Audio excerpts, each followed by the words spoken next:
Interview with Donald Watson on Sunday, the 15th of December 2002. Recorded by George D. Rodger.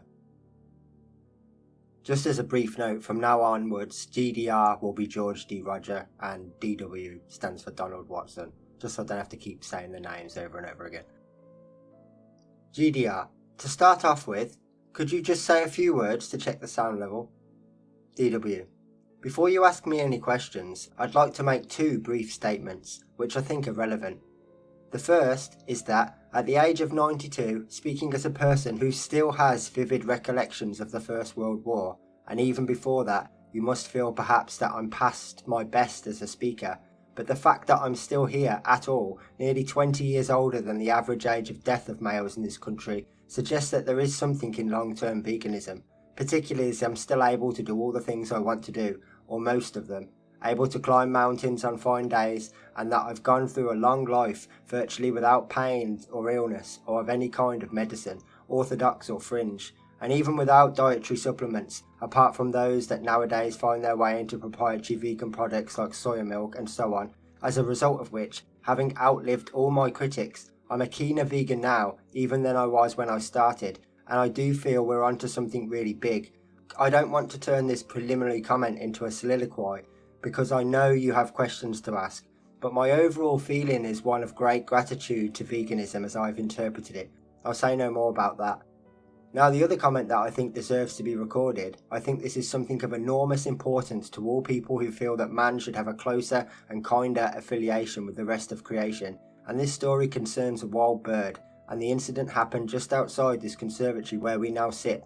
This is a story, and I hope that those who compile stories, unusual stories of animal behaviour, and even I would include their gratitude, will agree it deserves a place in any such anthology. Soon after we came here, in 1951, the front of this terrace was a lovely unbroken stretch of wall, covering this house and the end house, and living in the middle cottage, where we now sit, and which I had to sell to pay for all the expenses of conversion, removal and so on, was an elderly retired nurse who was dying of cancer, and she asked my wife and me whether we would have any objection if she had a conservatory built so that she could spend her latter days sitting in the sun. Well, we hated the idea, quite frankly, to lose the lovely straight stretch of wall of the property going along the continuous terrace, but since life doesn't always give us easy choices, we said, oh, go ahead, we don't mind.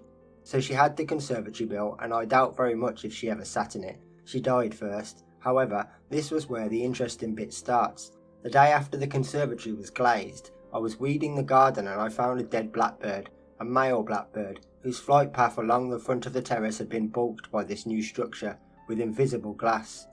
Well, we buried the blackbird, and I don't know whether it was the next day or the day after that. Very, very soon after that, we came out and found a female blackbird, the brown one, lying in the same place, not dead, but virtually dead, with one eye hanging out on what seemed to be like a little tube. It was hanging out an inch or an inch and a half away from her face. Well, I suppose many humanitarians would have thought the best thing we can do in a case like this was to put her out of her misery, but my wife and I had never killed anything, so we lifted her up, carried her into the greenhouse, gave her a saucer of water, closed the door and left her there for the night, knowing that no predator could reach her.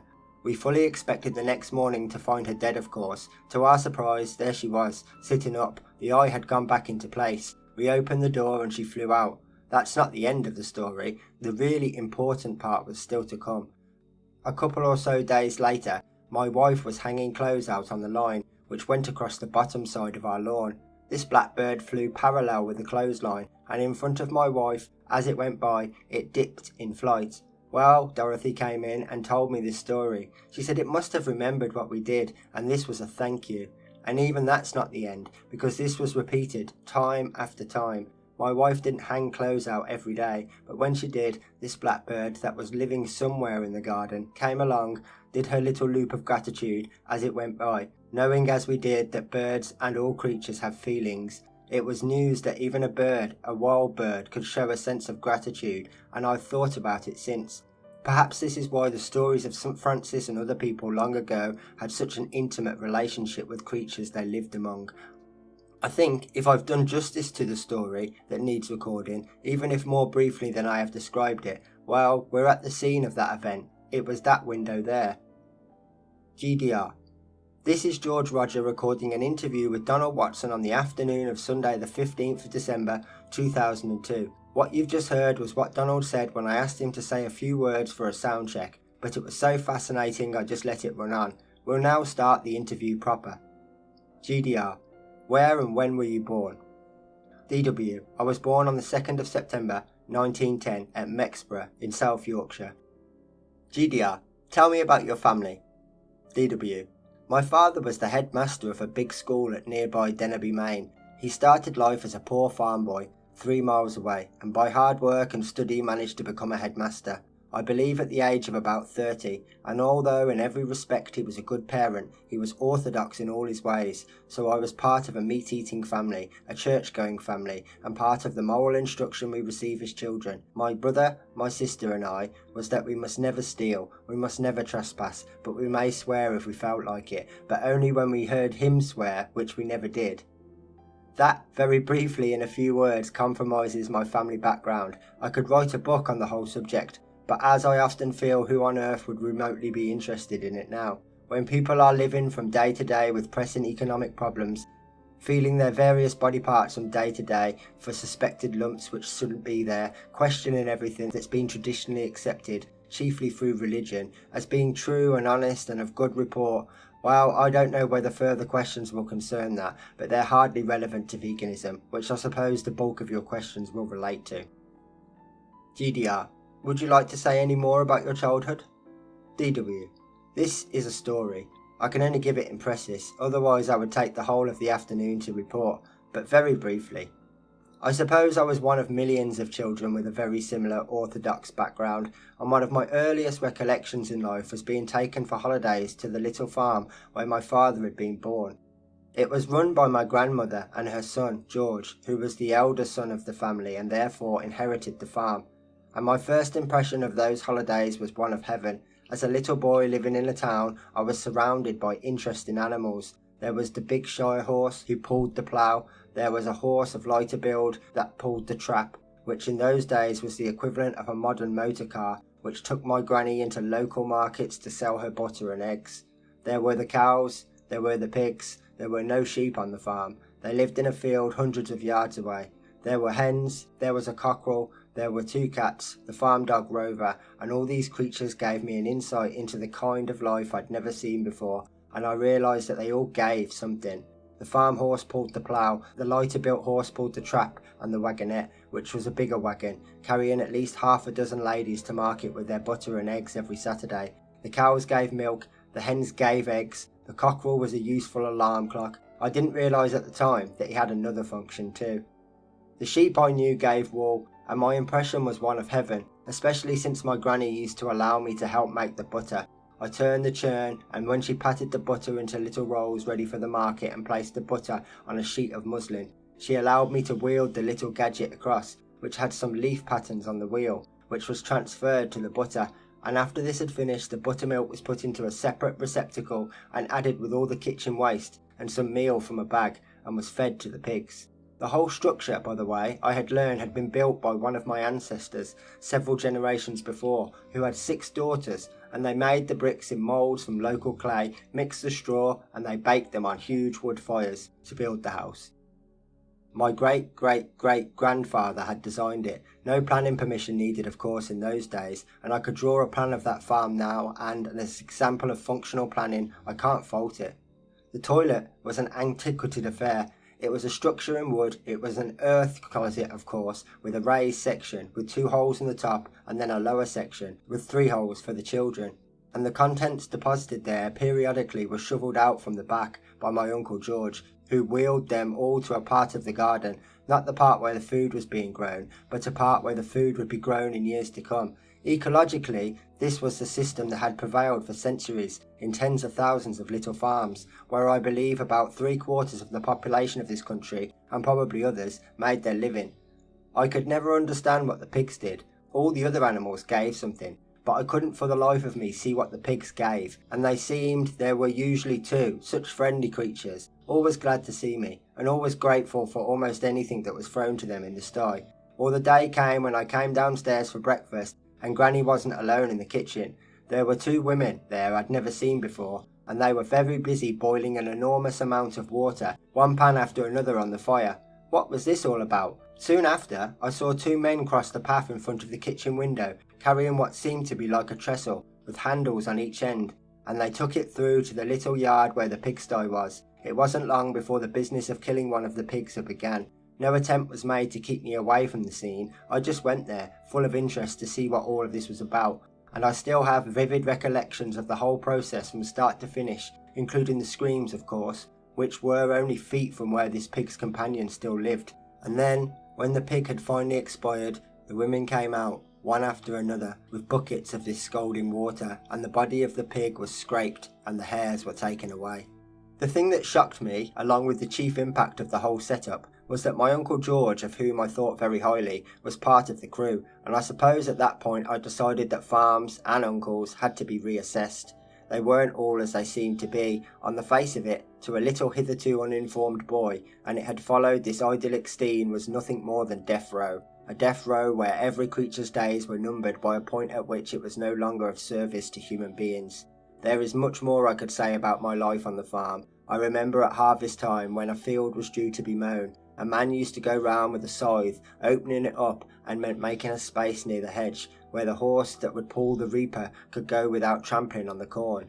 And then the reaper came. I heard that there was this new machine called a binder, which automatically collected the straws into sheaves and threw them out, but my uncle wasn't rich enough to buy one of those. He just had an old-fashioned reaper. And as the reaper went round, the standing corn became smaller and smaller, and at the point the farmhands came with their guns, because the rabbits had all been driven into this ever-diminishing area of safety until there was none left, and then they fled, and of course they were shot.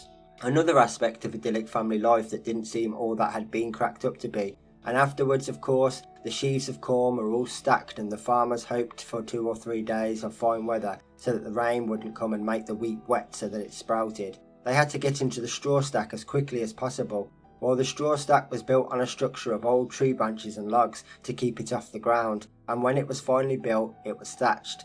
Not with the same care as a cottage, of course, but there were no plastic sheets in those days, and this straw stack was absolutely heaven for mice. They were free from predators, they were warm, they had a food supply, until threshing day came, of course, by which time they all had their families, and as the sheaves of corn were forked off and thrown into the thresher, everyone available was there with their sticks to kill the mice and the young mice as they lay there in their nests. I'm told that in the old days, sparrow pie was one of the national dishes among the peasants, the reason being the easy way by which they got the sparrows. It was to put a net around the straw stack. As they fluttered out, they were killed, and they got enough sparrows to make a pie quite quickly.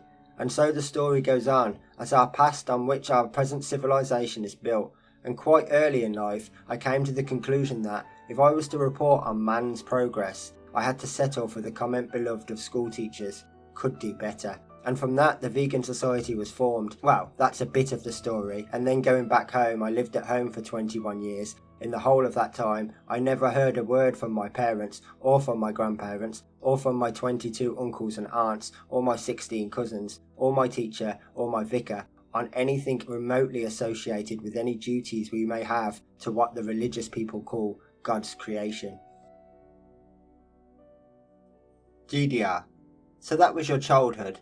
Would you like to go on and say something about your adolescent years and your early adult life?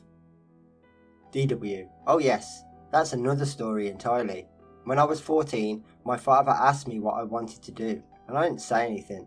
I was afraid of offending him, because my older brother had been to college and become a teacher, and there was nothing I wanted to do more than make things. I wanted to be a woodworker, and it took a long time before I plucked up enough courage to tell him this. The result was that, since I had never been happy at school, I went on to be an apprentice with my uncle in a little village 3 miles away, and there I got an insight into village life which strengthened all of my earlier convictions about our relationship with the rest of creation. Our workshop was down a yard adjacent to the local inn, and the innkeeper had been a village butcher, and living there was the old bachelor, who had been his assistant, I suppose for most of his life. And old Albert spent his days looking after the hens and geese and a few pigs and a little garden. He kept his corn bin in our workshop, and he also used the workshop to kill the hens. He brought them in every week or so, wrung their necks, hung them on a row of pegs, and left them there, fluttering until they died. Well, among the denizens of this farmyard was a gander, to whom I became quite attached. It used to come up to me in the workshop as I was having my lunch, sitting on the sawing stool. It would share my lunch with me, and we became very friendly. I've still got a photograph of him somewhere. Well, one day, after I suppose 2 or 3 years, old Albert came into the workshop with his gander under his arm and then put the body between his legs, and the gander was rebelling, not knowing what was going to happen, and I heard Albert say, "Not this time, boy." The gander went the same way as all the hens, and he was hung up fluttering for I suppose the best part of 5 minutes, and that was the end of my friendship with him. On another occasion, when Albert was called in by one of his friends to kill a pig, he came into the shop and said to my uncle in broad Yorkshire, "Would to lad give me a hand with this awkward pig?"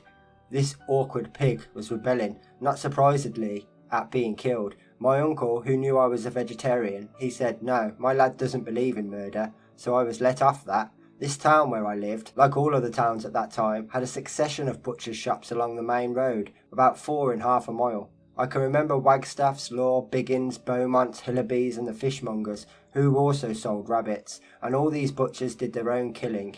They had 2 doors alongside their shop, and as the animals were delivered, they went in and the doors closed behind them. And Mrs. Biggins once said to my mother, since we were all meat eaters in her broad Yorkshire accent, "Little calves do cry when Charlie," her husband, kills them. As I went to school each morning, on many mornings a van would arrive at Law's, the pork butchers, with 2 or 3 pigs. They needed those for the day's supply, and they were pulled out with their tails, squealing and pushed up the passage, and so several of the school staff passed that day on their way to school, and I remember on one of my reports the French mistress gave a very cutting comment. "He does not even know his verbs," and I thought on reading this, no, and she does not even know what is happening down the road, or if she does, she doesn't care. That was the very brief background of my upbringing. I must add just one other thing. The vicar, a Dr. Briggs, who was a Doctor of Divinity, Mexborough, and was very proud to have a Doctor of Divinity as a vicar, ran a Bible class for youths, boys by the way, not girls, every Sunday afternoon, and I was one of the youths who went to his Bible class, and the only reference he ever made as a Doctor of Divinity to any kind of compassion for the animal kingdom was that if we did collect birds' eggs, we were to take only one from each nest. That just shows how far we've gone in the last 70 or 80 years. If any vicar now said that, he'd soon find himself before the court, wouldn't he? GDR. You did, in fact, train as a woodworker, which you said just now was your ambition, and you worked at that for some time. How and why did you switch to teaching, as you did later on?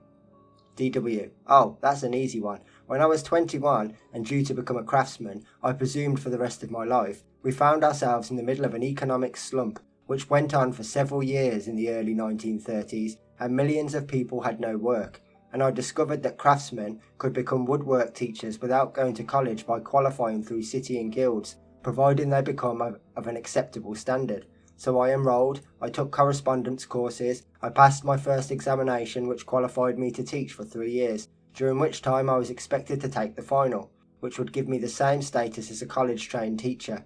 I don't think I found any difficulty in this, because during the whole of my adolescence I was reading books, The Origin of Species, Gilbert White's Natural History of Selborne, Hudson's A Shepherd's Life, Dickens' The Old Curiosity Shop. My main problem was maths, but with a bit of trouble I managed it and got a job in Leicestershire as a peripatetic teacher, teaching all over the county, going there by bike, by the way, sometimes leaving home at 6:30 to reach distant places like Ashby de Zouch and Castle Donington, Shepstead, Huggerscote, Cosby, Hinckley, Silby. The list goes on. By the way, I was claiming bus fares, quite legitimately, and the bus fares came to nearly half my wage, which helped, and after 3 years of this I was appointed to a new school on the outskirts of Leicester, where life became very much easier, and then I liked the job so much I never tried to get any kind of promotion because I couldn't think of a more useful job than training what was, over the years, thousands of boys in the art of using tools. But I did move to the same job here in Keswick,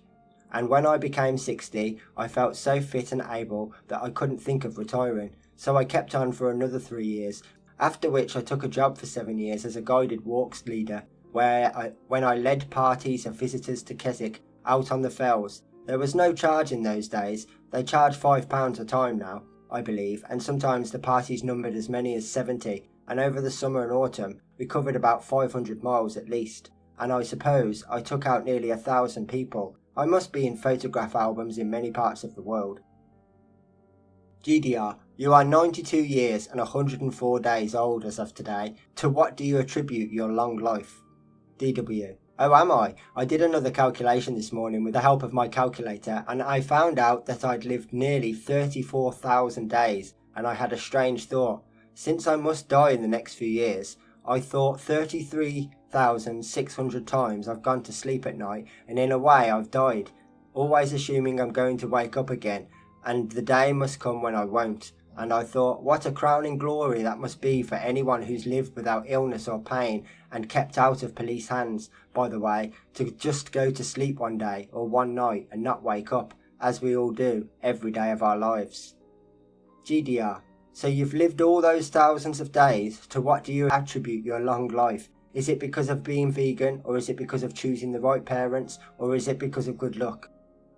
DW, I can answer that in several ways, but twice a year I go to a dentist in Bangor in North Wales. We lived down there nursing my sister-in-law for 3 years, and we got in with this dentist, who is a very good dentist. I go for my checkup, and last time I went he asked if I minded filling up a form. Apparently dentists now have to be very careful how they administer anything to patients, in case it militates against any medicines they might be taking. And this form was a long form, and it went, do you ever have this or that or the other? And I kept putting ticks under the nose, right down to the bottom, and it was a long row of no's. And my dentist looked at this and said, I wish I had more customers like you. To what do you attribute it? I said, well, that's a long story, but 57 years ago I married a Welsh girl who taught me a Welsh saying, when everyone runs, stand still, and I seem to have been doing that ever since, and that must be part of the answer to the question, because so many people are running towards what I see as suicide. They're performing habits which everyone knows are dangerous, and I really believe that the commonest cause of death now in this and several other countries is slow suicide, by people doing what they and every authority in every school of medicine has agreed to be wrong: smoking, taking alcohol, turning night into day, promiscuity, sleeplessness, lack of exercise. You know, I recently made a list. It was about 12 reasons that came to my mind straight away. When everyone runs, stand still. And in that sense, although I've done a lot of travelling about, mainly by bicycle and on foot, I've been standing still.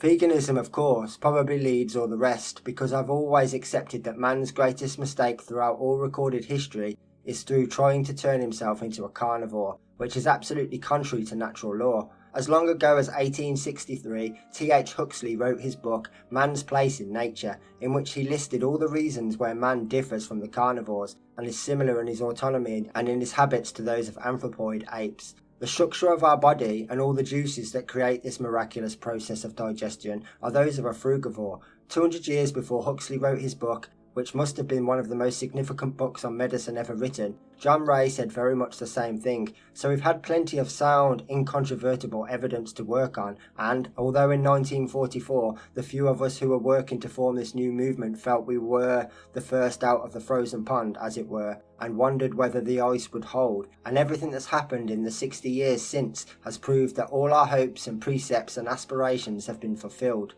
GDR, you've already mentioned that you were a vegetarian when you were a lad. When and why did you first become a vegetarian, and at what age? DW, it was a New Year's resolution in 1924. Did you ever hear someone say there's no point in making New Year's resolutions because they're always broken? You can quote me as an exception to this rule, because since 1924 I've never eaten any meat or fish. How long ago is that? 78 years? Is it? 78 years. GDR, of course you invented the term vegan in 1944, which was 20 years after that resolution, but you had already been a vegan for 2 or 3 years before that, so why did you actually go vegan?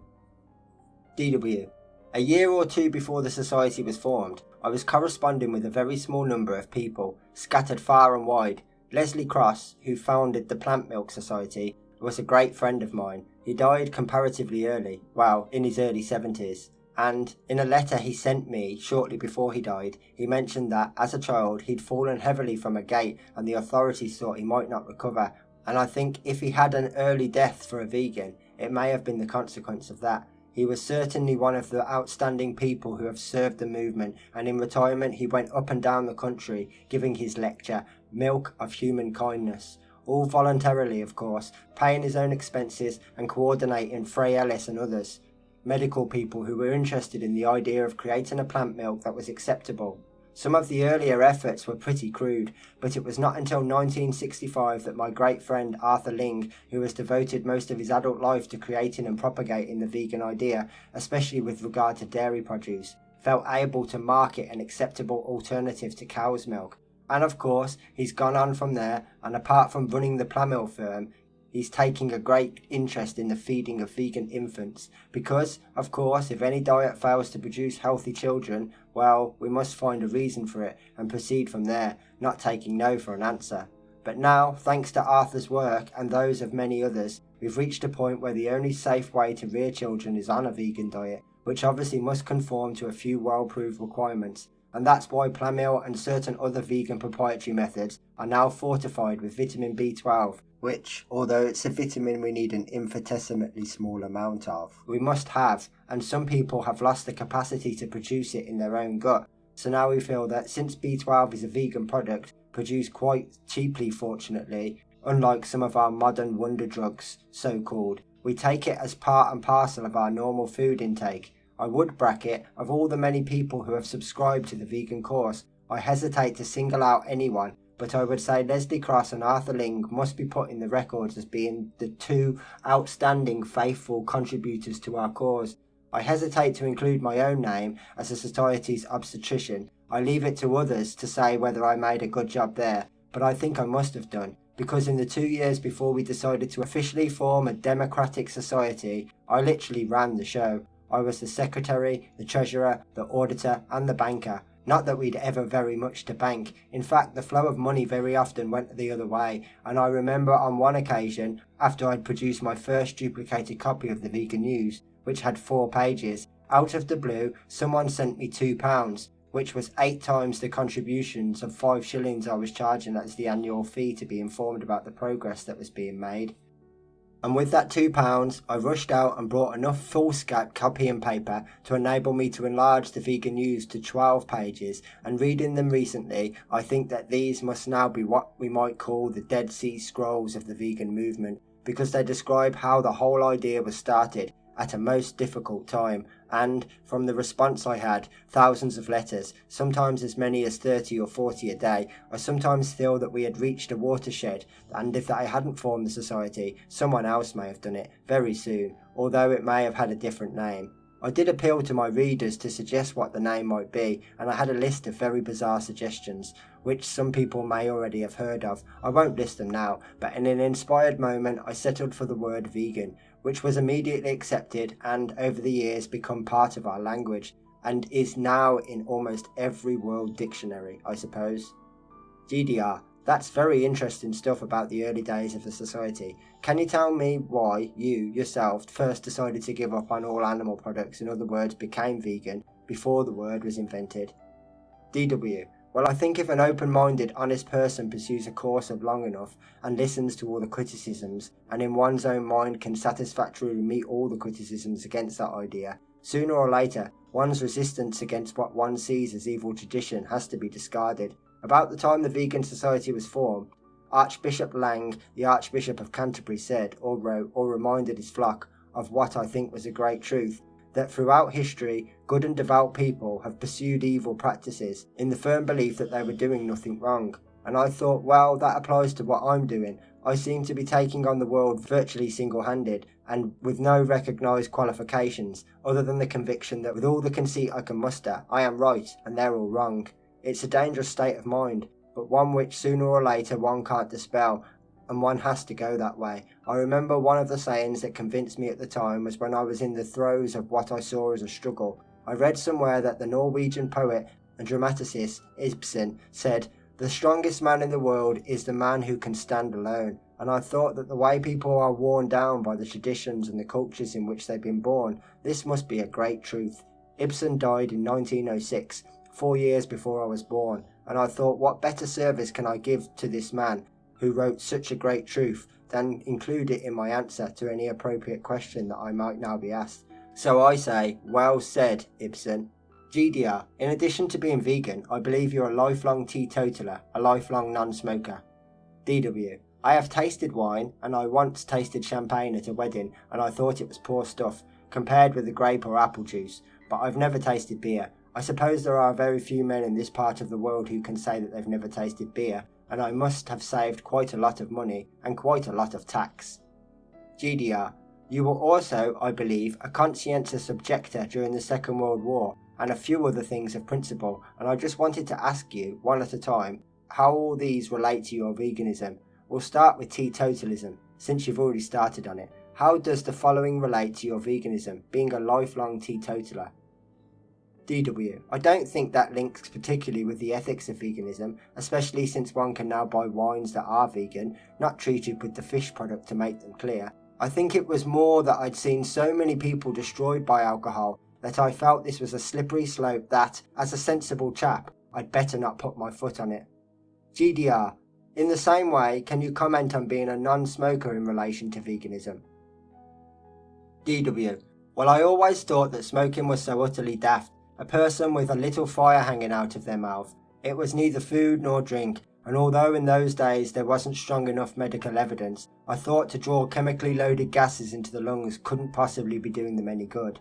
Many doctors smoked. In fact, one or two even said it was beneficial because it killed germs. Now all that nonsense has gone, and we know that tobacco is a killer, and sensible people don't do it, and the morally inclined people don't inflict it upon other people. I sometimes think now we're protecting children against the evils of paedophiles, and it is still legal, unbelievably legal, for a pregnant woman to smoke and inflict this poison on an unborn child, impairing it probably for life. I think, to use a religious expression, we must accept that the physical body is the temple of the spirit. It mustn't be abused in any way. Everything we do must be to try and preserve it and feed it properly and give it everything that's necessary to prosper and live as long as possible, so that whatever the purpose of life is, we fulfill it to the best of our abilities.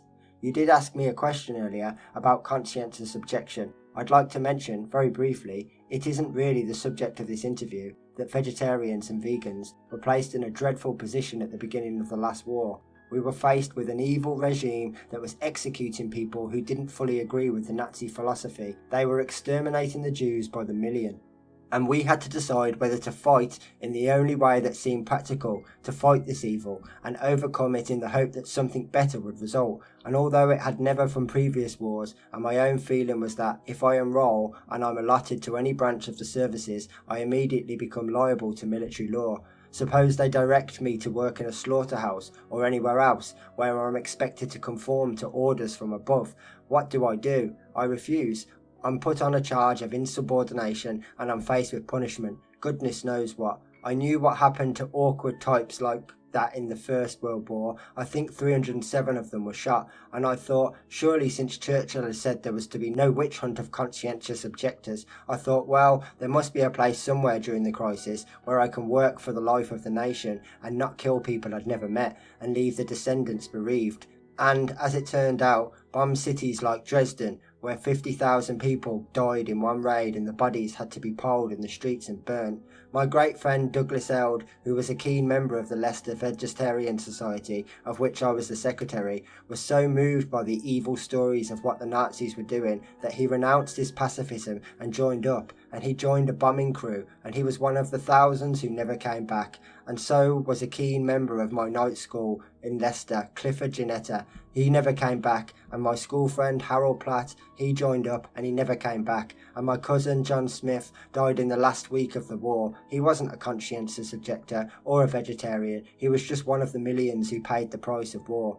It was a terrible dilemma for anyone with high principles to see thousands, millions of people killed because the whole idea was so mad that man should still, at this late stage in his evolution, be trying to solve his problems by this evil method. But that was the dilemma, so after much thought, for right or wrong, I became a CO. My terms for being given this privilege, which it was, of course, was that my salary as a teacher was reduced to £2 a week, the pay for the lowest serving member of the forces, who were, of course, fed and clothed. My night school pay was stopped too, because the Leicester City Council said that my terms were I mustn't have more than £2 a week. Well, as a thrifty young man, I'd saved £500, which was a lot of money in those days, and so, with the £2 a week and this £500, I was able to stagger my way through the war without getting into debt. I carried on with the night school, which was always filled by men, many of them working in the shadow factories on good money. The shadow factories where bits and pieces were made to be assembled elsewhere into tanks and guns and whatever. No one was supposed to know what these shadow factories were making in case they were bombed. It was difficult for me to serve all these people on big money, and, among all the rest, there were the evacuees from London, and there were 2 men sent for occupational therapy. They'd been rescued at death's door from the Burma Railway, and they were as near to death as I'd seen anyone. They could hardly speak, and over the weeks and months they gradually came back to life and started making simple articles. I was also in the AFS, the Auxiliary Fire Service, where on 2 days a week I had to go down and spend the night at Granby Halls in my full fireman's regalia in case we had a bombing raid. Fortunately we didn't. The raid on Coventry, I understand, was intended to be on Leicester, but Leicester in a valley or a saucer-shaped dent in the landscape filled with mist on the night of the Coventry raid, and the planes that flew over Leicester thought it was a lake. They thought it was the Swiftland Reservoir. So poor Coventry had the raid that was intended for Leicester, and if it had been Leicester, I might not have been here today. It's a longer story than that, but that, very briefly, is the dilemma, and I'm left with the thought how lucky these young people are today not to have this terrible choice to make of whether they should go to war or not. War, as we knew it then, of course, will never return. It will be a different kind of war, push button, where civilians will be as much in it as anyone else for much of the time. GDR. How long did being a conscientious objector affect your working and social life? DW. Veganism has always had an effect on my social life. I think that's an inevitable price we had to pay, from which people, especially young people, have to pay today. But if one is going to be out of step with all the catering that is done for people who are different from oneself, one must accept a certain amount of exo-communication, as it were, from the rest of society. That is where I think the vegan contact's work is absolutely essential. Why vegans, especially those who live isolated from other vegans, must have some contact with the rest of our movement, which is now, of course, an ever-growing world movement. I like to think the greatest movement that ever was, because it's the only one now that can save mankind. All the lesser movements for doing good work in themselves in a limited sphere are only, to use the common cliche, like the people rearranging the deck chairs on the Titanic, instead of helping us to guide the searchlight on the iceberg, which is going to be the end of the whole show. And when I think that the world population, which was about 2 billion people in 1944, is now more than 6 billion people, it's closer to 8 billion now, Donald, mate. In spite of all the losses in war, disease, earthquakes, volcanic eruptions, tidal waves, all that things that wipe out people by the tens of thousands, it has still become this astronomical explosion of over 6 billion, along with, I would say, a corresponding explosion of animals to feed most of them. And those animals are there, fed on food that should be growing for the third world, where people are having big families, because they have to, because they've got no social security. They have to have that many children because many of them in every family are likely to die, and that, I think, may be the main reason for this explosion. Well, we know that throughout history, nature rebels against any species that becomes too numerous, usually by food shortage or by disease, both of which are now rampaging ahead in the human community without, I won't say without a thought, but without anyone except the vegans having a possible solution to the crisis. AIDS, to mention just one, is now affecting a third of the population in many African countries and spreading to other countries. This is the Black Death of our modern age, and no one knows where it's going to stop. Apart from that, I might add, with all the diseases that are infecting man from eating animal food, with its ever-growing list of diseases, so that in parts of the world, including our own, even farming is now under such threat that another visitation of foot and mouth disease, or BSE, is so frightening that farmers daren't risk it. They can't be insured against this enormous risk. So livestock farming is on the way out, as we've always known it, and, looking on the bright side, this could, in a properly organised world, create a labour force big enough to do all the jobs that we so desperately need doing. Coping with drought, coping with floods, coping with disease, of course, and perhaps most critical of all, reforestation, stopping the ever-growing growth of the deserts and the ever-decreasing amount of fertile land on which man lives. And we know now that even the so-called harvest of the seas, through man's avarice, interfering in the region where he has no business to go, has reached such a point of depletion that many species have almost become extinct. Again, one must admit, leading to unemployment of all the people employed in the fishing industry, but one is reminded of a reply given by somebody when slavery was abolished, and one of the people against the abolition said, "What on earth is going to happen to the families of the people who make the whips if slavery is abolished?" Well, the obvious answer to that, they are given more profitable and humane work to do, and that is the great challenge facing mankind. Carrying on St. Barb Baker's work, Men of the Trees, restoring the desert so that we don't get these great areas of land where temperature rises and it upsets the whole weather pattern that spreads throughout the world, whereas a world covered with trees would have more controlled climate, one that was safer and sustainable, in which men could work out his destiny. Oh, I'm turning into a soliloquy, aren't I? I have to say, next question. GDR, how does your veganism relate to any religious beliefs you may have? DW, I never had very deep ones. Some theologians, I believe, think that Christ was an Essene. If he was an Essene, he was a vegan. If he were alive today, he'd be an itinerant vegan propagandist instead of an itinerant preacher of those days, spreading the message of compassion, which, as I see it, is the only useful part of what religion has to offer, and, sad as it seems, I doubt if we still have to enrol our first priest as a member of the Vegan Society. I understand that there are now more vegans sitting down to Sunday lunch than there are Anglicans attending Sunday morning service. That is the way things are moving. I also think that Anglicans should rejoice at the good news that somebody at least is practicing the essential element in the Christian religion, compassion. When I received all my thousands of letters in the years preceding the formation of the society, I don't remember ever having one from any student or lecturer at a university. I think, at the time, about 2% of our most intelligent youths were going on to a university. I thought, what am I up against here? Here are the top 2% of the people I'd like to convert, and they aren't even interested in this idea. My letters came from atheists and agnostics and people who couldn't care less about any of the religions.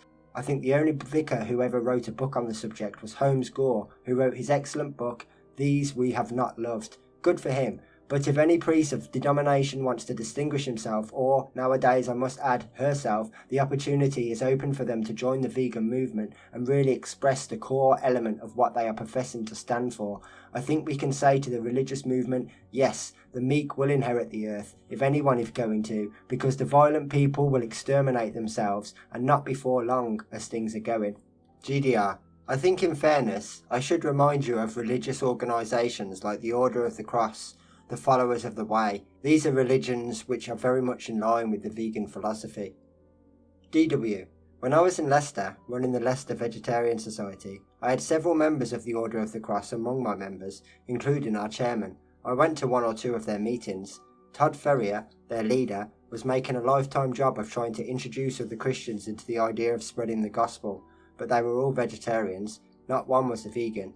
In fact, at that time, I think I was the only one, in Leicester anyway, and as the vegan idea developed, we saw, or some of us did, that although vegetarianism was a very useful stepping stone to veganism, and one which we had all used to get where we were, unless the consumption of dairy produce was limited, it could be even more cruel diet than an orthodox diet, where the meat came from a large animal like a cow, which was feeding one meat eater for a year or two, whereas the milk drinkers, they were going back to the cow suckling, what a bizarre idea that is, at virtually every meal, and claiming to be leading the way to a more humane life. So although I'm still a member of the Vegetarian Society, I send my £1.50 a month by direct debit.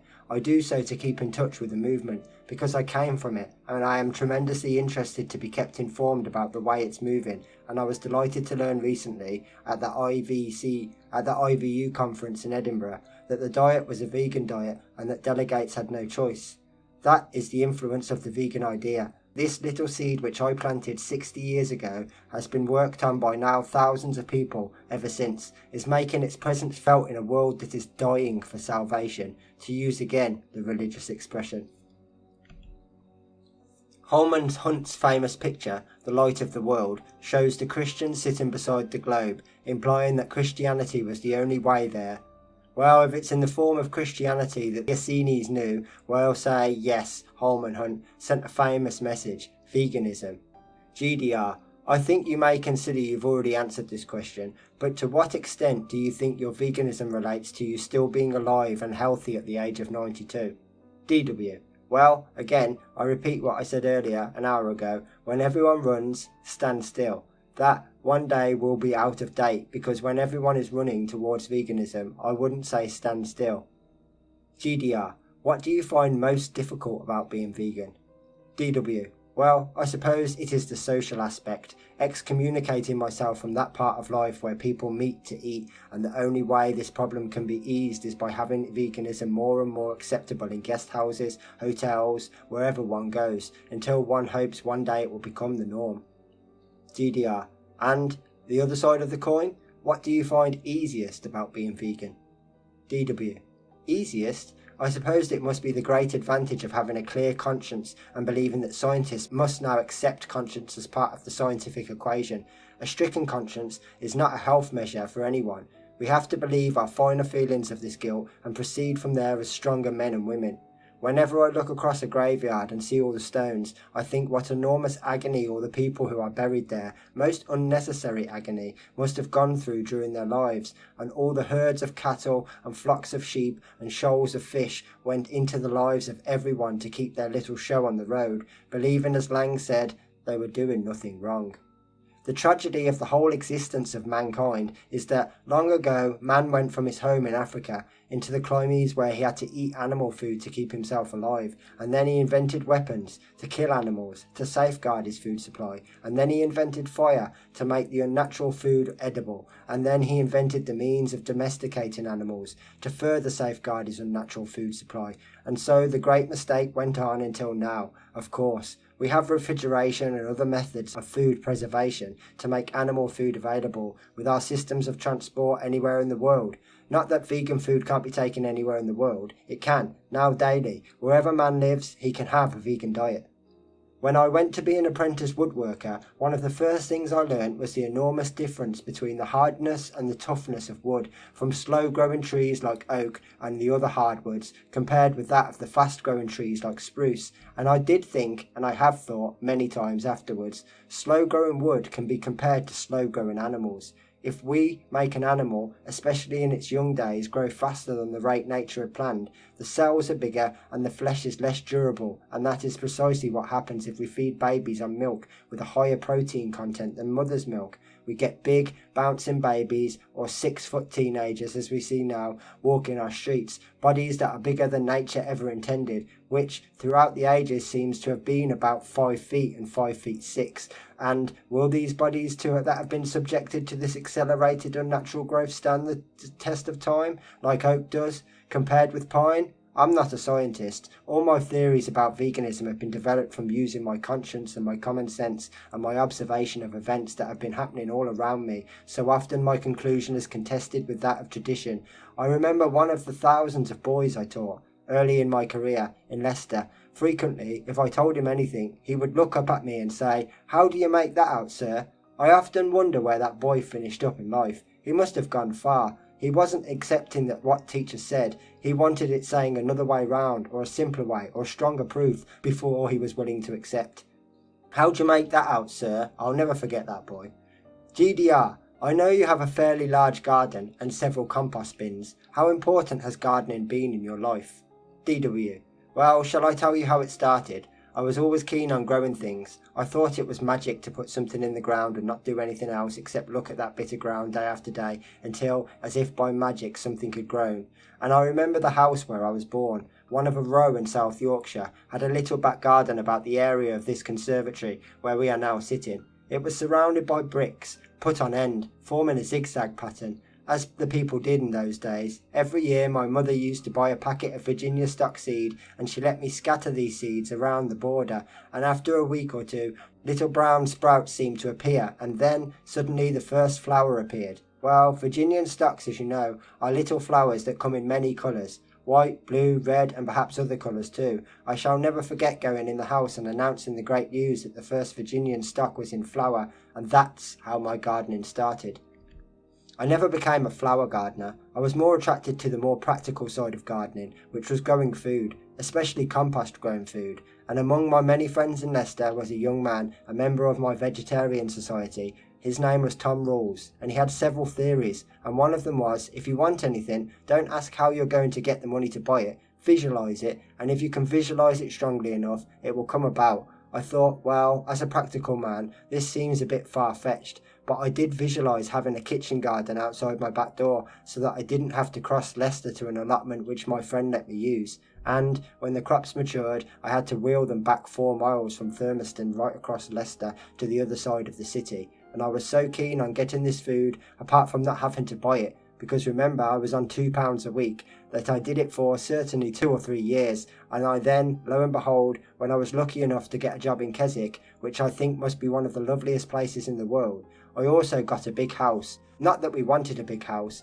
we wanted a big garden, but it had an acre of garden with it, including an orchard and a lawn and a kitchen garden, which was walled on 2 sides, which was a dream come true. And I thought of Tom. I said, Tom first told me about visualising what I wanted, and I did, and it's come true. And another thing, based on my comments about religion, my vicar, as a young man, when I went to his Bible class, told us one day, there's nothing wrong with inventing your own prayers. Don't limit your prayers to those in the prayer book. If you think of any prayers that you would like to see fulfilled, just invent one and say it as often as you think appropriate. So I went away with this idea. I thought, fair enough, I'll make my shopping list. I thought then that the prayer was an appeal to some higher force to give one what he wanted, rather than a rudimentary idea which many people still hold. They pray for what they want. Anyway, that was my stage in the evolution at that time, so I thought, what do I want? And I made a shopping list. It was that I should have health, wealth, wisdom, long life and happiness, and a few years ago I went through the list and ticked them off. I thought, well, I've always, after a poor start as a child, had good health. I am not in debt, which is wealth indeed these days.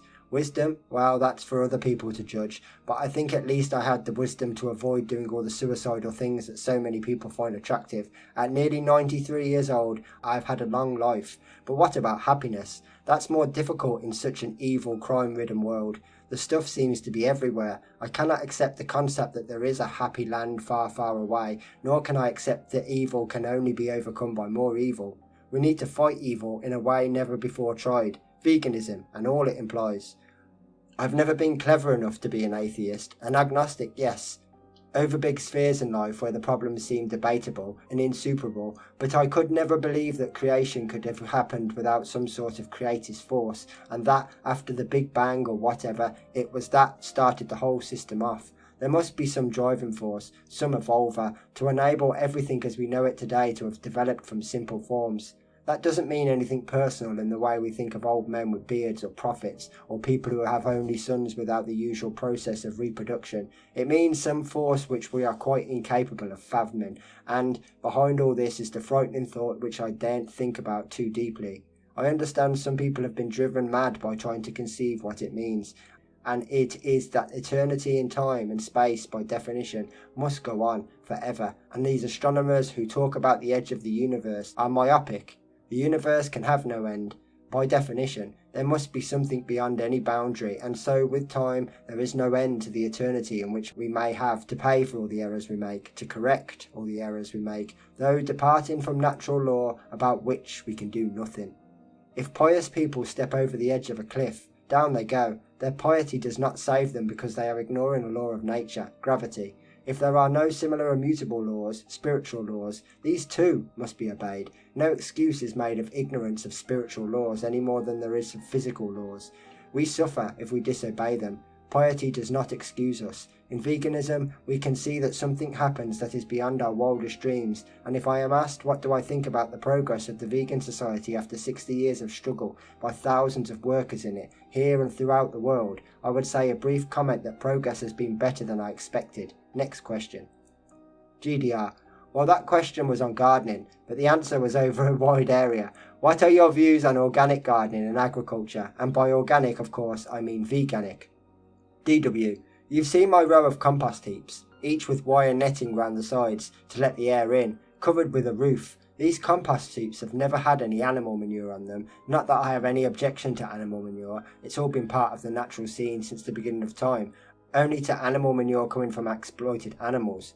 My compost heaps are filled with all the weeds, grass mowings, vegetable waste from the garden, dead leaves except for privet leaves. Well, I once tried one packet of some activator. I forget what it was called. I thought it was terribly expensive. I tried this on one of the sections of the compost heap and I felt the compost wasn't any better the next year, so I never used it again.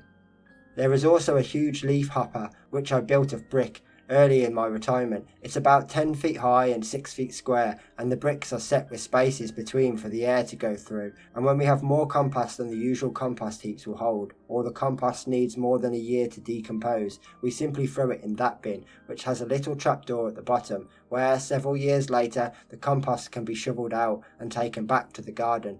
All my digging was done with a fork, not a spade, so as to not harm earthworms. GDR. Do you feel that all food production should be grown organically? DW. Well, ideally, yes. I think in a vegan world, of course, there wouldn't be any animal manure on the scale that we have it now. I suppose we could always have a few animals, or it would be a dangerous experiment to use, because we'd have the problem of the surplus males, as all the people who have tried goat keeping have found, but they could be allowed to live in a wild state over tracts of land. There'd be plenty of land to house them, of course, if it wasn't used for growing crops largely for animals, as at present.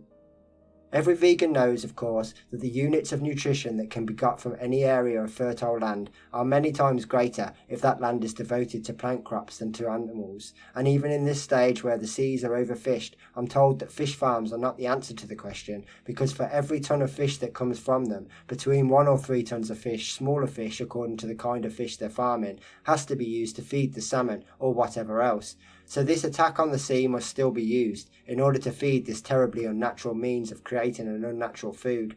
And one further point about fish and fishing, which has always been accepted as a very peaceful occupation, one to encourage young children to adopt because it takes their mind off one of the nefarious things that young people fall into. These creatures can never be a threat to man because they're trapped in their own environment. Unlike any other animal, they can never overrun the dry land. They're trapped there, and, when caught, they can never relieve the feelings with a scream like other animals do. What agony they die in their millions, will never be known. So much for the pacifist view of fishing and fish farms. GDR. Moving on from fish farms to genetically modified organisms. In fact, a lot of farmed fish are genetically modified. What are your views on genetically modified organisms, plants or animals? DW. Well, it seems to me, as an ordinary, not very scientific person, the whole thing seemed too good to be true, that we can alter the genetic makeup of any animal or plant by clever working in a laboratory so that genes taken from fish can produce strawberries that have a longer shelf life. As the old saying has it, if a thing seems too good to be true, it probably is too good to be true, and I'm sure this is a classic example, quite apart from the irreversible genetic nature of what is our basic food supply in the future. We mustn't play God, to use a religious expression. Science must realise that there must be a common sense bounds to whatever they do, otherwise they may find themselves with irreversible problems which science can't solve. When H.G. Wells late in life wrote his book The Fate of Homo Sapiens, which I read recently, towards the end of that book he said, "There is only one invention that I can think of that didn't create more problems than the one it sought to solve." Now that may have been an exaggeration. The example he quoted was chloroform. What seems to be a wonderful innovation makes problems that alter virtually the whole of man's life. In every respect, I suppose if we were alive today, he would use the motor car as a classic example. We can't reverse it now. I was thinking the other day of the recent series on television of the 100 greatest Britons who had ever lived. I thought someone ought to say what are our greatest inventions, and mine would be the bicycle. I can't think of a single bad thing about the bicycle, which was my main source of a transport until I was the age of 50, when I bought a car, for reasons I needn't go into now, and it was invented by a blacksmith, who lived just across the Solway Firth. GDR. What are your views on blood sports? I presume you're against them. You know, fox hunting, shooting, you've already spoken about angling. DW. I think it's at the bottom of the barrel, however necessary we may feel. Having got into this mess, we have to kill some creatures for their own good. To kill creatures for fun must be the very dregs.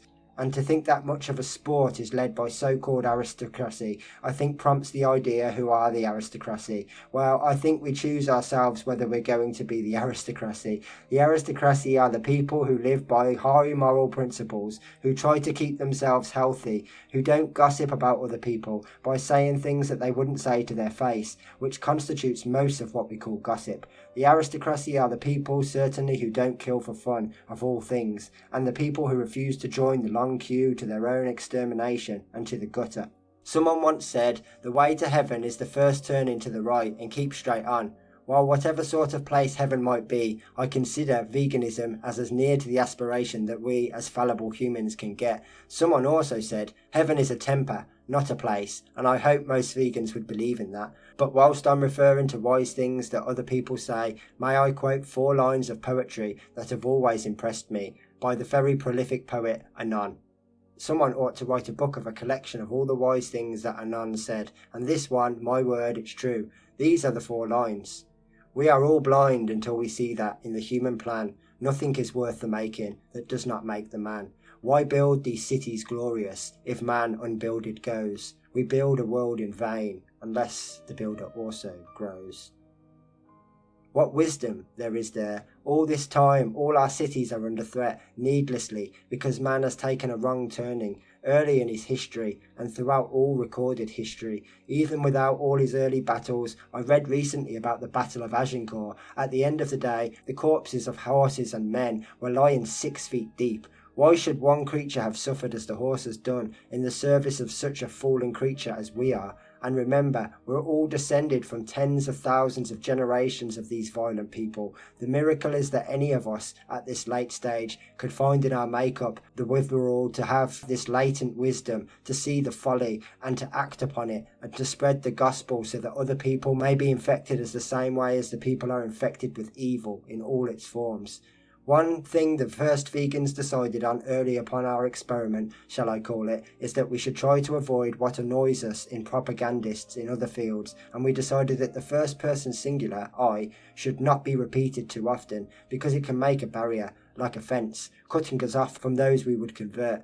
So, in all my early writings, I doubt if I ever used the first person singular, and another thing we thought we would be wise, would not to be exaggerate before we had proved our point, because we couldn't escape the fact that we were taking on the world. Unlike any other reformers before, we were in this tremendously responsible position of saying to virtually everyone else, you are just plain wrong, in so many aspects of the things you are claiming in your lifestyle. GDR. What are your views on animal experiments? DW.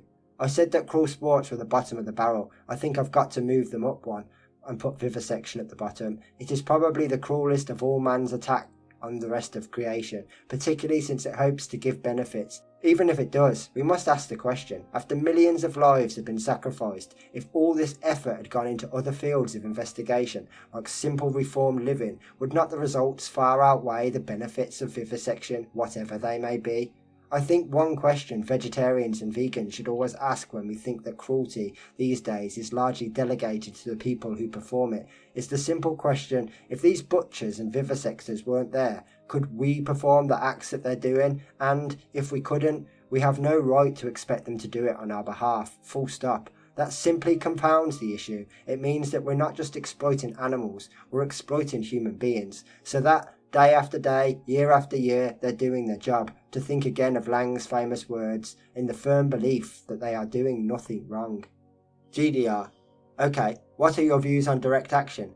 DW. I've never become involved in it, except in the general way of being a propagandist, which is the most direct action of all. I respect the people enormously who do it, believing that's the most direct and quick way to achieve their ends. If I were an animal in a vivisection cage, I would thank the person who broke in and let me out. But having said that, we must always remember, is it possible that our act could, just could, be counterproductive? I'd rather not say yes or no, because I don't know the answer to that. I have respect for all the people who do it, but my own personal feeling is that I wouldn't do it. To use an analogy I sometimes see, when on my walks, people climbing up vertical cliffs with their ropes, and I sometimes think, there is an alternative way of getting to the top and getting the view, by just going a few hundred yards sideways and walking up a valley. A rock climber would, of course, say that the idea is nonsense. We don't do it for the view, we do it for the challenge. But if people want challenges, there is no shortage of sensible, humane, safe challenges to get engaged in. I would never take up rock climbing and dangle on the end of a rope. That might be weak in one spot. The strength of a chain is its weakest link, and so is the strength of a rope. And if that rope breaks, as inevitably I think it will, sooner or later, I would probably get killed, and then I wouldn't be able to proceed with whatever peaceful work I'm on earth to do. So rock climbing is out as far as I'm concerned. But at least it isn't hurting innocent animals, and I don't stand on a soapbox to condemn them. It's their business. Let them get on with it, as long as they don't disturb the peregrines' nests on the way up. GDR, what are your views on vaccination? DW, vaccination? I wasn't vaccinated as a child, I was always too weak. So weak that you're now 92 years old. DW, yes, I was a weakling. I suffered from constipation. I had a weak heart, I had anemia. For a long period in my school days, I had to go down to Boots with my weight card on doctor's orders to have my weight registered.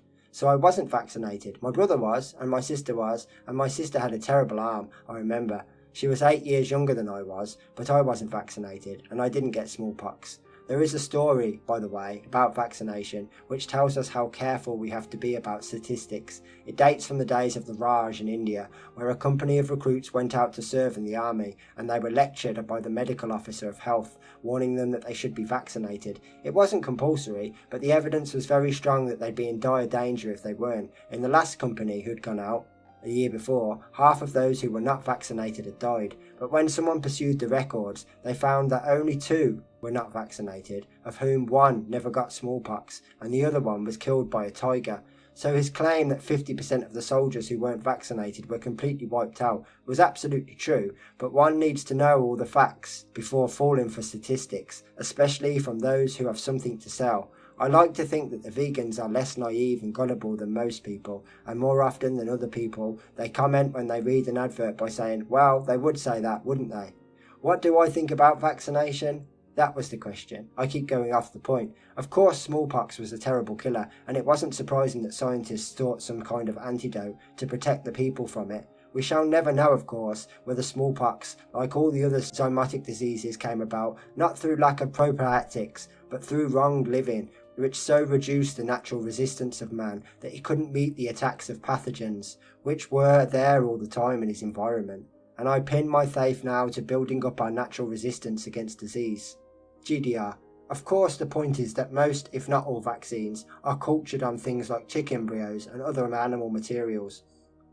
DW. Oh yes, and I may add that most orthodox medicines are also proved or tested on animals, and this perhaps is the greatest inconsistency in vegetarians and vegans who may try to conform to the rules of their societies, but take orthodox medicines, hoping that they've not been produced as a result of animal tests.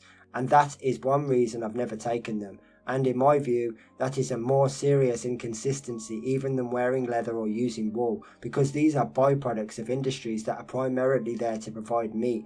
I know in a vegan world these products wouldn't exist, but we mustn't fuss about what are obviously the lesser evils of a life in which we're trying to cope with situations that are brought about by a world designed to cope for people who don't hold our principles.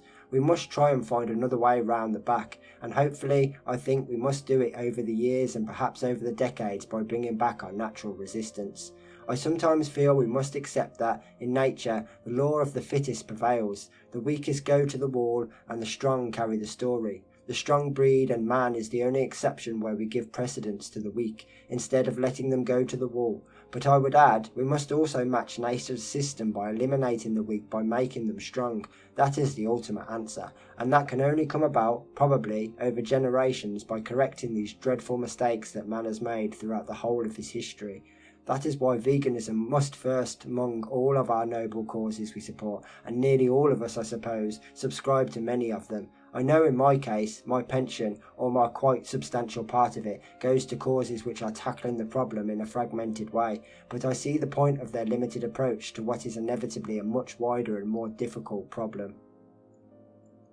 GDR, what do you think of the way the vegan society has developed since you were running it? You've already partly answered that, and you also said you wanted to talk about the magazine, so perhaps you could develop that now. DW. Well, better than expected, certainly. One wonders how far it will go, now that we have the machine all set up, at great expense and work on behalf of the thousands of people, hundreds of them already earning a living, catering for the vegan idea in one kind or another.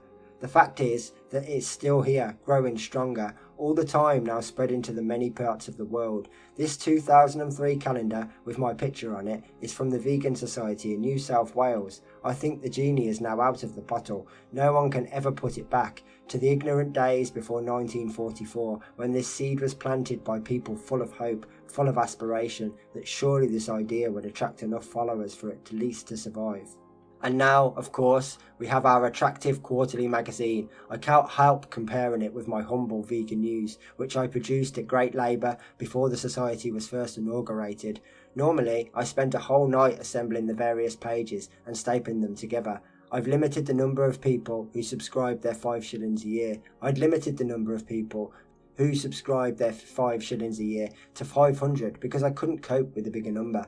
I had my own life to live, which wasn't easy at that time, and to produce 500 copies of a 12-page newsletter meant running 6,000 pieces of paper slowly through my Roneo and expecting each one to see that every line was clear and readable, because there would have been no point if all my work it sent out wasn't readable.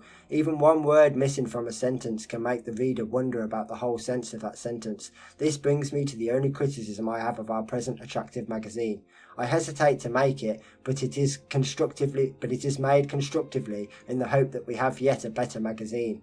This is the little jingle, that must have been invented long ago for children, which went, good, better, best, never may I rest, till my good is better and my better best.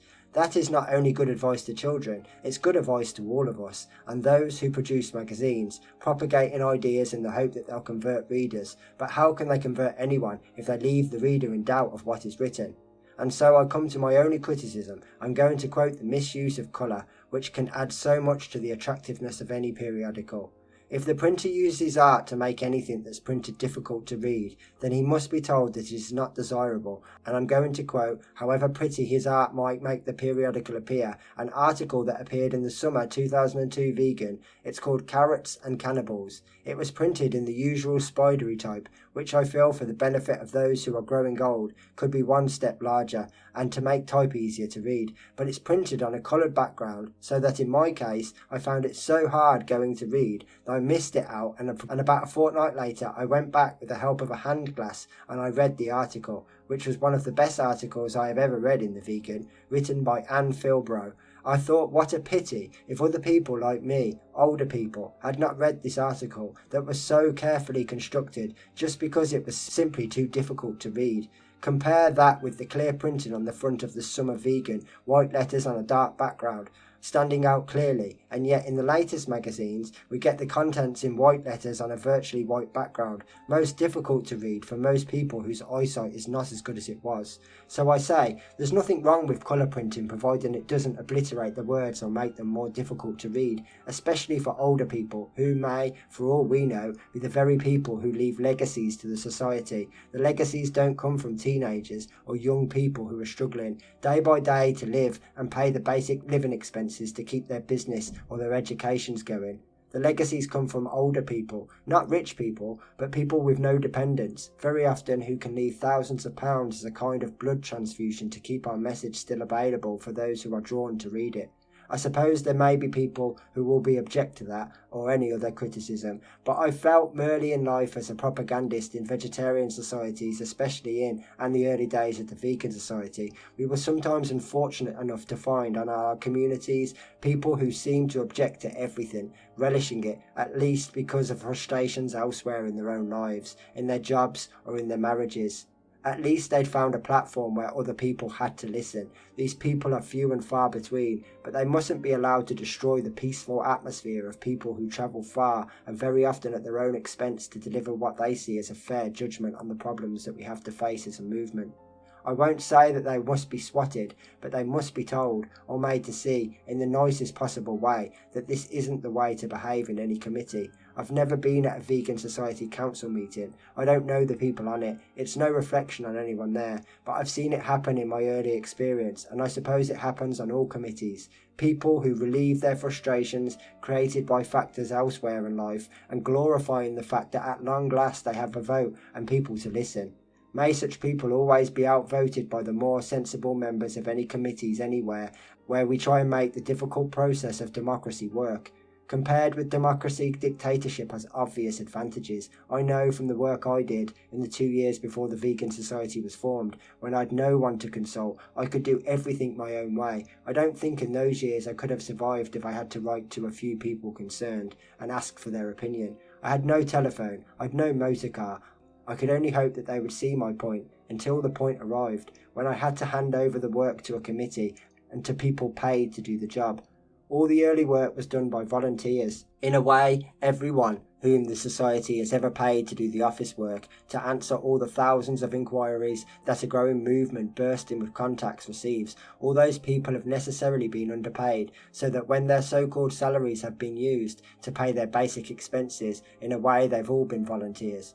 Even our chief executive is on a wage at the very bottom of anything else that is paid in the commercial sector, because we can afford nothing more, and we're enormously grateful to these people, because heaven knows what would have happened if they all packed in and got jobs stacking supermarket shelves or something as menial as that, in order to keep the show on the road.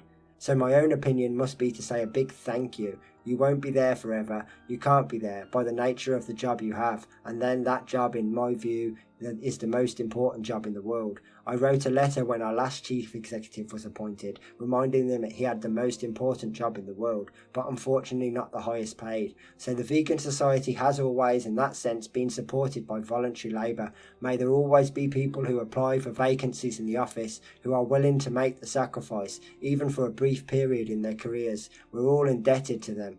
Next question. GDR, in what direction do you think the Vegan Society should go in the future? DW, I hesitate to suggest anything to a movement which seems to be going well and spreading worldwide, and silencing critics, still surviving, still around. Speaking from my old age, I sometimes think I've outlived my critics, and I can't remember the last time that I encountered one. The edifice, if that's the right word, that survived all attacks before we started our work now is crumbling because of the inherent weakness of its own structure. Even farming, which for centuries was our basic industry, employing more people than any other, seems now to be on the way out. Farmers can no longer get insurance against diseases like BSE, foot and mouth disease, all the rest of the afflictions that farmers need to handle, usually at great expense, through the service of vets, and as we saw in the foot and mouth debacle, having their whole animal populations wiped out, destroying not only their own industry, but certainly in many parts of the country, the tourist industry too. People were no longer willing to come to the Lake District, for instance, if they couldn't walk on the fells. So the tourist industry, which was far more valuable than the farming industry, suffered.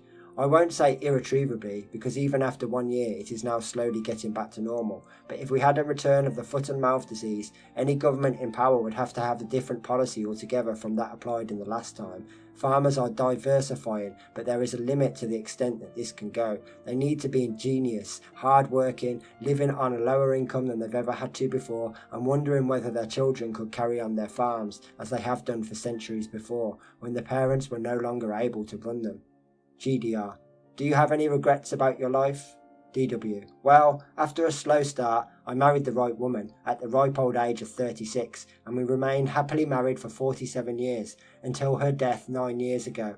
That certainly wasn't anything I regretted, although we live in the different times now, and whether if I were young today, I would ever dare to commit myself for life, for better or worse, to anyone else. I hesitate, but that's a hypothetical situation, which fortunately I'll never have to meet. But the marriage vows, for better or worse, were necessary in centuries past, when, if a man walked out on a woman, she was bereft of an income, and especially for those who had passed the first flush of attractive youth, they had a very bleak future indeed. I'm not an opponent of marriage, because it worked well for me, but I do think that when it doesn't work, it can be the most cruel affliction, especially on the innocent party.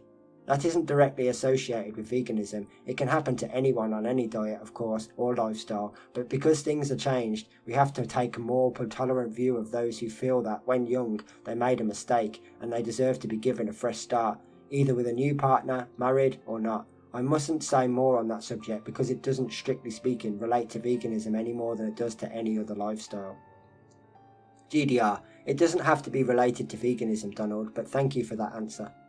DW, I've been lucky in that I chose the right job, and as I said in my little speech when I retired at the age of 63 as a woodworker, I'd been a square peg in a square hole, and that I'd never seriously thought of doing anything else. That indeed is luck, which many people alas never have. So I had the right wife, I had the right job, I've lived in the right place, which I can't fault, except that there aren't enough vegans in it. But one lesson we have to learn in life is we mustn't expect too much. We have to say, so far, so good. I've been lucky, I appreciate it, and indeed, what have I done to deserve it?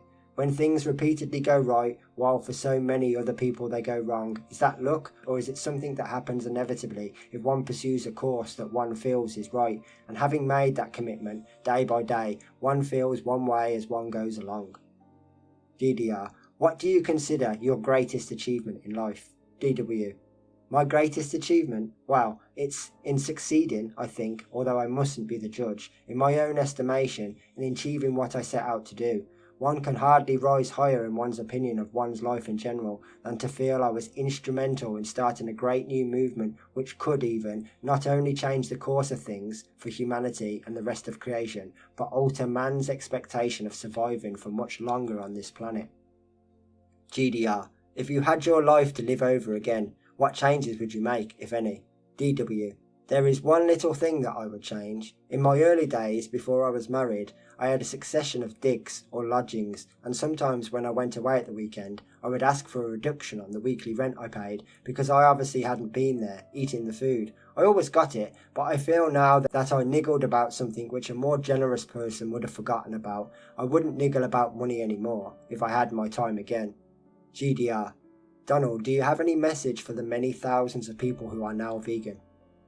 DW. Yes, I would like them to take the broad view of what veganism stands for, something beyond finding a new alternative to, shall we say, scrambled eggs on toast, or a new recipe for a Christmas cake. I would like them to realise that they're onto something really big, something that hadn't been tried until 60 years ago, and something which is meeting every reasonable criticism that anyone can level against it. And I would say that this doesn't involve weeks or months of studying diet charts or reading books by so-called experts. It means grasping a few simple facts and applying them, just as early sailors who were at sea for months found they developed scurvy because they were lacking in vitamin C, because they were living on dried meat and biscuits, and when they made port had access to fruits like limes, their illnesses vanished. Simple proof like that someone once wrote a book. I think his name was Atu Kake, and he called the book Vital Facts About Food. That was written a long time ago, and we could add to it today with many things that have been discovered by trial and error over the last 60 years. I think that all vegans should make themselves familiar with these very simple facts and remember all the time what an awful lot of danger they're avoiding. In the early days, our critics used to say, "You don't know what you're missing." We know now we're missing an awful lot that they're having, conditions so serious that it shortens their life by many decades, gives them pains and illnesses very soon after the first flush of youth has passed, and ties them to that medicated regime for the rest of their lives. This is what vegans are missing, providing, as I say, they abide a few simple common sense rules. That's my message to vegans who have not been long in the cause. GDR. Do you have any message for vegetarians? DW. To vegetarians I would say, except as, if you're honest, you must, that vegetarianism, whilst being a necessary stepping stone between meat eating and veganism, is only a stepping stone. We all use this stepping stone. I've not met a vegan who didn't approach the movement by that route. There may be vegans I've never known over the last 60 years who made the change all in one leap, but I'm sure that, being a realist, I accept that vegetarianism is a necessary staging post in the evolution of humane dietetics. All my early work was in the vegetarian movement. I ran the Leicester Vegetarian Society for many years. I organised their monthly meetings. I met virtually all the speakers at that time who were anybody in the movement. I got a unique insight into what was considered as far as anyone might be expected to go towards a plant-based diet. But, of course, we've now moved on from there, and vegetarians must realise, although they might find it inconvenient at times, to go the whole way, that is, the path of our experience show they must go. GDR. Do we have your permission to publish an edited extract of this interview in The Vegan, than the longer version of this interview on the website? DW. Yes, you have my full permission. I do fear the consequences of publication because it could lead to the kind of correspondence I had in the early years, far too many letters, or perhaps even callers, that I could possibly deal with. That is my only fear. I suppose I could reply by directing them to 7 Battle Road. GDR. That's the thing to do. In fact, there's not likely to be all that many letters nowadays, but there'll be floods of emails. You can't receive emails anyway, so that lets you off the hook, and the office can easily deal with emails. DW. Since all these new methods of communication have led to the virtual extinction of letter writing, which someone once said was the greatest art, my letters now are few and far between. I'm always delighted to have them, provided they don't need replies. I might say there that when I was producing the vegan news, the hard work really was not producing the newsletter, but the avalanche of correspondence that followed, most of which needed answering. Many of which didn't include a stamped addressed envelope for the reply, which I hardly knew how to deal with, being on £2 a week, and yet the questions were so sensible and those who wrote them were so sincere that usually, and I think always, I did reply to them. I can't think of ever not replying to a serious inquiry, but I can't guarantee that now, in my old age, that would still be possible. GDR, one last question. Won't you please come and visit the office in St Leonard's? I've asked you before, and you haven't come. I would be very pleased. In fact, I'd be honoured to collect you from here and drive you down there myself. I suggest not in the winter time, but maybe in the springtime when the milder weather comes along.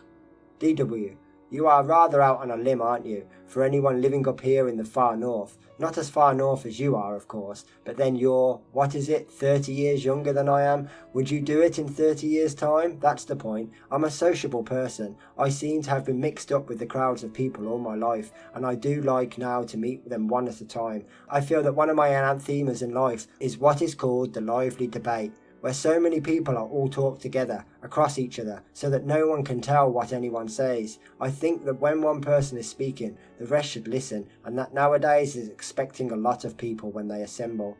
And another thing I've noticed, especially in the last few years, people on television seem to be speaking faster and faster all the time, and I feel if only they'd slow down and think a little bit more before they say it. There's a saying, if I can remember now, people who say what they think should think what they say, because so often people say what they think and then they regret it. That is one of the dangers of being a propagandist. GDR, well, you know what they say, if you can't stand the heat, stay out the kitchen.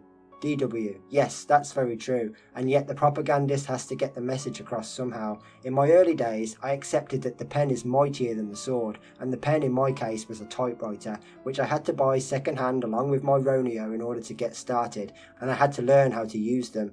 I sometimes think, wow, I'm thinking non-stop all the day, just sitting down with my comfortable body well fed and not short of sleep, at long last. I've no commitments. I just think, and providing I'm warm, I think of the future as man has always done. Of course, and sometime inevitably, I suppose within the next 10 years, one morning I won't wake up. What then? There'll be a funeral, there'll be a smattering of people at it, and, as Shaw forecast at his own funeral, there'll be all the spirits of all the animals he'd never eaten. In that case, it will be a big funeral.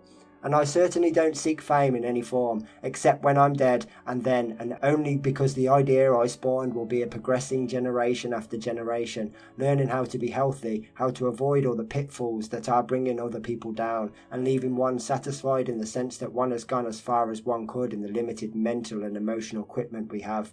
Further than that, I can't think that mortal man can travel any further, always keeping our ears open for those who have new ideas as we expect our would-be converts to listen to what we have to say. Veganism certainly can't stand still, it must move on, perhaps in the direction of more raw food when we all know the destructive power of heat on food, how its nature is changed, and perhaps its value too. Finally, if this is the last question, I think we should accept that although enormous strides have been made by our workers over the last 60 years, science hasn't got the complete answer. I doubt if anyone really knows how our digestion works. They might think they know, but the whole thing is so wonderful that food can be converted into flesh and blood, bone and hair, as well as energy, mental processes, and even into spiritual enlightenment that science has hardly got round to accepting as a possibility. We don't know the spiritual advancements that long-term veganism, I mean not over years or even decades, but over generations, would have on human life. It would certainly be a different civilization, and the first one in the whole of our history that would truly deserve the title of being a civilization. Full stop. GDR, which I think is a very positive note on which to end the interview. Thank you, Donald.